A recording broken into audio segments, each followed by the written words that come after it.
রিঙ্কু সিং হয়ে উঠতে পারলেন না আশুতোষ শশাঙ্ক। ঘরের মাঠে হার কিংসের। শশাঙ্ক সিংহের কাছে বাড়তি চ্যালেঞ্জ ছিল প্রমাণ করার। তিনি ওয়ান ম্যাচ ওয়ান্ডার নন, তবে 19তম ওভারে নটরাজনের বোলিংয়ে মাত্র 10 রান হয়তো বিশাল লক্ষ্য নয়। শুরুতেই ধাক্কা, সেখান থেকে ঘুরে দাঁড়ানো। সানরাইজার্সের বোর্ডে 182 রানের পুঁজি, তেমনই চোখ ধাঁধানো কিছু ক্যাচ, কখনো সানরাইজার্সে গিয়ে কখনো পাঞ্জাব। চূড়ান্ত স্নায়ু চাপে লড়াই, তবে রিঙ্কু সিং হয়ে উঠতে পারলেন না পাঞ্জাবের দুই তরুণ ব্যাটার। পরিস্থিতির সঙ্গে দারুণ মিল। গতবারের আইপিএলের আজকের দিনে গুজরাট টাইটান্সের বিরুদ্ধে শেষ ওভারে কলকাতা নাইট রাইডার্সের প্রয়োজন ছিল 29 রান।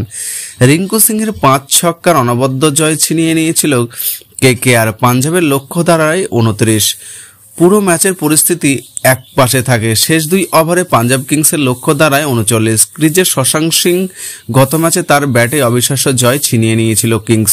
19তম ওভারে বোলিংয়ের সবচেয়ে বেশি চাপে ছিল নটরাজন। এই ওভারের উপরে অনেক কিছু পরিবর্তন করত। শশাঙ্কের সঙ্গে দুর্দান্ত সঙ্গ দিলেন আরেক অনামী আশুতোষ শর্মা। 91 রানে 5 উইকেট হারানোর পর কার্যত হাল ছেড়ে দিয়েছিল পাঞ্জাব কিংস। যদিও শশাঙ্ক ক্রিজে থাকায় ক্ষীণ হলেও আশা ছিল। আর আজকের দিনে তো রিঙ্কু সিং এর সেই অবিশ্বাস্য ইনিংসের ঘটনাই হয়েছিল। শশাঙ্ক সিংহের কাছে বাড়তি চ্যালেঞ্জ ছিল প্রমাণ করা। তবে 19তম ওভারে নটরাজনের বোলিংয়ে মাত্র 10 রান আসায় চাপ বাড়ে পাঞ্জাব শিবিরের। শেষ ওভারে 29 রান হয়তো বিশাল লক্ষ্য নয়, কিন্তু উল্টো দিকে বোলিংয়ে জয়দেব উদানকাটের মতো পোর খাওয়া স্পেশার প্রথম ডেলিভারিতে স্নায়ুর চাপ বাড়িয়েছিল পাঞ্জাব শিবিরের। ডিপ মিড উইকেটে নীতিশ চেড্ডির লাফারে ক্যাচ নিতে পারেননি, উল্টে 6 হয়। উদানকাট পরপর ওয়াইড দিতে ধরা পড়ে চাপে অভিজ্ঞ স্পেশার। দ্বিতীয় সিগন্যাল ডেলিভারির বাউন্ডারি লাইনে ক্যাচের পরিস্থিতি থেকে ছক্কা, বল হাতে লেগেছিল। পরের বলে ডবল নিয়ে স্ট্রাইক রাখেন আশুতোষ।